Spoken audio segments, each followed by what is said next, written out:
Kaalaman tungkol sa halaman na ito. Ang halaman na ito ay tinatawag na pipinong gubat sa Tagalog, wild cucumber at creep cucumber naman sa Ingles, Melothria pendula. Ang halaman na ito ay maraming benepisyo sa ating katawan tulad ng fiber, vitamin B, phytochemical, carbohydrates at electrolytes.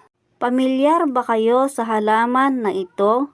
Ito ay isa sa kumakalat sa internet na sinasabi nilang pipinong gubat.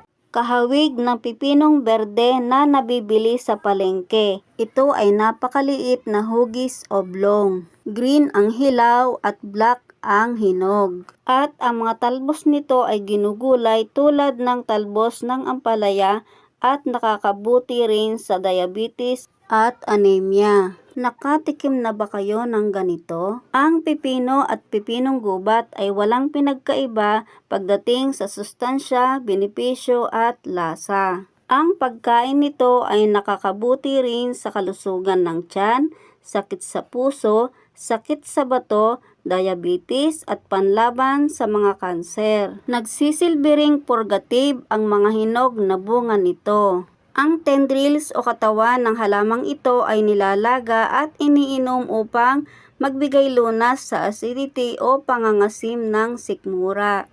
At ang mga talbos nito ay ginugulay tulad ng talbos ng ampalaya at nakakabuti rin sa diabetes at sakit na anemia.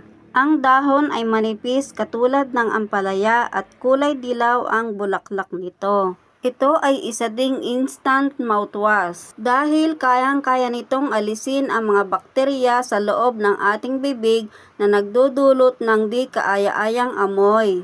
Dahil meron itong natural na antibiotic at natural na antiseptic properties. Ito yung nalaban sa mga nakasiksik na bakterya sa loob ng ating bibig. At dahil ito ay may electrolytes na taglay, kaya naman ito ay kayang-kayang tanggalin ang hangover sa ating katawan. At kaya ding tanggalin ang pananakit ng ulo, kaya bagay na bagay ito sa mga napasobra sa inuman. Ito rin ay may collagen content na nagtataglay at nagreresulta ng pagbabawas ng kulubot sa balat at nagiging young looking. Meron din itong B-complex na taglay na may laman na carbohydrates na tinatawag na complex carbohydrates na nagpapaalis ng ating antok. Mapapanatili din nito ang pagiging aktibo natin sa pagtatrabaho. May maganda itong alternatibong inumin bilang laban sa antok kaysa sa kape at mga energy drinks dahil may maganda itong naitutulong sa ating katawan. Ito ay base lamang sa mga pag-aaral tungkol sa mga halamang gamot.